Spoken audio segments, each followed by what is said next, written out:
हमने देखा कि देविका अपने ससुराल में हर गलत बात का विरोध करती, तो उसकी वजह से देविका पर उसके ससुराल वाले बहुत अत्याचार करने लगे। एक दिन देविका ने सचिन से कहा, सचिन, मैं तुम्हारे घर में नहीं रह सकती, तुम मुझे आज ही मेरे घर शहर भेज दो, मैं अपने मम्मी पापा के पास रहूंगी। क्यों देविका, तुम शहर क्यों जाना चाहती हो? यहाँ तुम्हें किस बात की परेशानी है? किस बात की परेशानी नहीं है सचिन, तुम्हारे घर के आदमी औरतों के साथ जानवरों जैसा व्यवहार करते हैं, मैं ऐसे माहौल में नहीं रह सकती। देखो देविका, तुम्हें यहीं रहना होगा। तुम्हारी शादी मुझसे हो गई है, अब मैं तुम्हारा पति हूँ और यही तुम्हारा घर है। अच्छा, तो तुम्हें याद है कि मैं तुम्हारी पत्नी हूँ? जब तुम्हारे पिताजी और चाचा जी मुझे एक एक हफ्ते के लिए कमरे में बंद कर देते हैं, तब तुम्हें क्यों याद नहीं आता कि जो औरत कमरे में बंद है वो तुम्हारी पत्नी है? जब तुम्हारे जीजाजी और भाई मुझसे बदतमीजी से बात करते हैं, मुझे खाने के लिए कुछ नहीं देते, तब भी तुम्हें याद नहीं आता कि मैं तुम्हारी पत्नी हूँ? देखो देविका, तुम बेकार की बातें मत करो। तुम यहाँ ढंग से रहोगी, सबकी बात मानोगी, तो कोई तुम्हें कुछ नहीं कहेगा। इस तरह जानवर की तरह रहना, ढंग से रहना है तो सॉरी सचिन, मैं नहीं रह सकती, मैं आज ही अपने घर जाऊंगी। ये बोलकर देविका अपना सामान पैक कर लेती है और घर से जाने लगती है। सचिन भी उसके पीछे पीछे चलता है और उसे समझाने की कोशिश करता है। जब ये सब जोगिंदर ने देखा तो बोल पड़ा, बहू, यह सब क्या हो रहा है? कहाँ जा रही हो?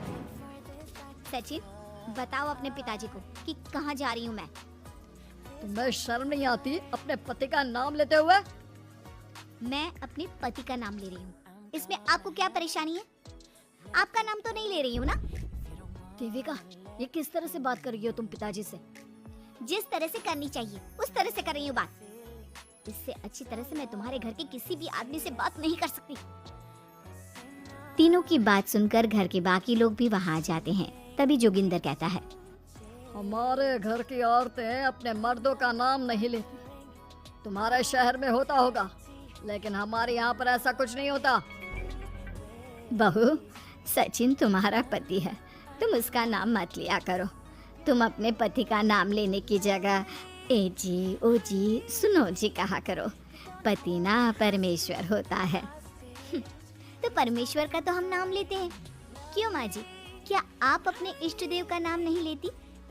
माँ जी, ये सब इन पुरुषों के बनाए तौर तरीके हैं, औरतों को दबाने के लिए। ये बेशर्म लड़की ऐसा नहीं सुधरेगी। ये हमारे घर की औरतों को भड़का रही है। सचिन, तुम इसे चुप कराओगे या फिर मैं करूं? नहीं नहीं पिताजी, मैं अभी समझा देता हूँ। चलो देविका अंदर, और कितना तमाशा बनाओगी मेरा। सचिन, मैं अंदर नहीं बाहर जाऊंगी, अब मैं यहाँ नहीं रह सकती। देविका की बात सुनकर महेंद्र कहता है, भाई साहब, ये लड़की इस घर से और गांव से बाहर ना जानी चाहिए, नहीं तो हमारे घर और गांव की औरतें भी ऐसी ही हरकतें करेंगी, वो भी मर्दों के खिलाफ बगावत करेंगी। और मैं भी देखती हूँ कि मुझे घर से बाहर जाने से कौन रोकता है। बहू, इनसे बहस करने का कोई फायदा नहीं, तुम अंदर चलो। इस गांव के मर्दों के अंदर बहुत अहंकार भरा हुआ है। देविका किसी की बात नहीं सुनती और अपना सामान उठाकर घर से बाहर जाने लगती है। तभी वहाँ मोहन और कल्याण आते हैं। कल्याण देविका के हाथ में से उसका सूटकेस छीन लेता है और मोहन देविका को जोरदार थप्पड़ मारता है। देविका का सर दीवार में लगता है और वो बेहोश हो जाती है। देविका, देविका तुम ठीक तो? भैया, आपकी हिम्मत कैसे हुई मेरी पत्नी पर हाथ उठाने की? सचिन, तुम जल्दी से देविका भाभी को अंदर कमरे में ले जाओ, मैं अभी वैद्य जी को लेकर आती हूँ। वीना जल्दी से वैद्य जी को लेकर आती है। वैद्य जी थोड़ी देर तक देविका की जांच करते हैं और कहते हैं, मुबारक हो आप सबको, आपकी बहू माँ बनने वाली है। अभी तो मैं आपको दवाई दे देता हूँ, लेकिन आगे इनके इलाज के लिए आपको दाई अम्मा को बुलाना होगा। ये बात सुनकर घर के सभी लोग खुश होते हैं। देविका को जब होश आता है, उसे ये बात पता चलती है तो वो बहुत खुश होती है। वो सबसे कहती है, मैं अपने बच्चे को यहाँ नहीं रख सकती। क्यों बहू, क्या हुआ? अब तुम ये सब बातें मत सोचो, तुम्हें आराम करना चाहिए। नहीं माँ जी, आप नहीं समझ रही। अगर मेरा बेटा हुआ तो इस घर के मर्दों की तरह अहंकारी और औरतों पर जुल्म करने वाला बनेगा, और अगर मेरी बेटी हुई तो वो जानवरों की तरह जुल्म सहने वाली बनेगी, और दोनों ही अनपढ़ रहेंगी। देविका की बात सुनकर घर की सभी औरतों को पहली बार एहसास हुआ कि वो किस अंधकार वाले समाज में जी रही हैं। लेकिन फिर भी घर की सारी औरतें उसे ही समझाती हैं। बहू देखो, तुम्हारी बात सही है, लेकिन तुम इस हालत में सफर नहीं कर सकती। हाँ बहू, तुम यहीं रहो, अपना और अपने बच्चे का ख्याल रखो। देखो ना देविका भाभी, हमें बिल्कुल भी पढ़ना लिखना नहीं आता, अपना नाम भी नहीं लिख पाते, तो आप मुझे थोड़ा पढ़ा दीजिए ना। देविका, तुम्हारी बातें सुनकर पहली बार हमें एहसास हुआ है कि कैसे माहौल में हम जी रहे हैं। तुमने हमारे अंदर उम्मीद की नई रोशनी पैदा की है। यहाँ से मत जाओ तुम। देविका ने घर की औरतों की बात सुनी तो उसका दिल पसीज गया। उसने गांव में ही रहने का फैसला लिया। वो अपने घर की औरतों को रोज पढ़ाती, उन्हें अपने अधिकारों के बारे में, देश के बारे में बताती। इसी तरह कई दिन बीत गए और एक दिन सुजाता ने सचिन से कहा, सचिन, देविका की तबीयत ठीक नहीं, तुम जल्दी जाकर दाई अम्मा को बुला लाओ ना। भाभी, दाई अम्मा क्या कर लेंगी? आप किसी डॉक्टर को बुला लो, मेरी तबीयत ठीक नहीं है। देविका, गांव के लोग डॉक्टर पर भरोसा नहीं करते। दाई अम्मा बरसों से ये काम कर रही है, वो तुम्हें ठीक कर देगी।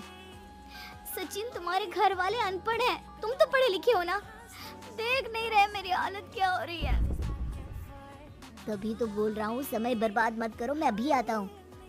सचिन दाई अम्मा को बुलाकर ले आता है। दाई अम्मा घरेलू नुस्खों से देविका का इलाज तो कर देती है। कुछ समय के लिए उसकी हालत भी स्थिर हो जाती है, लेकिन वो पूरी तरह से ठीक नहीं होती। फिर देविका सचिन से कहती है, सचिन, मुझे समझ में नहीं आ रहा तुम मुझे डॉक्टर के पास क्यों नहीं ले जा रहे। मैं माँ बनने वाली हूँ और मुझे ये भी नहीं पता कि मेरा हेमोग्लोबिन कितना है। दाई अम्मा कर रही है ना तुम्हारा इलाज।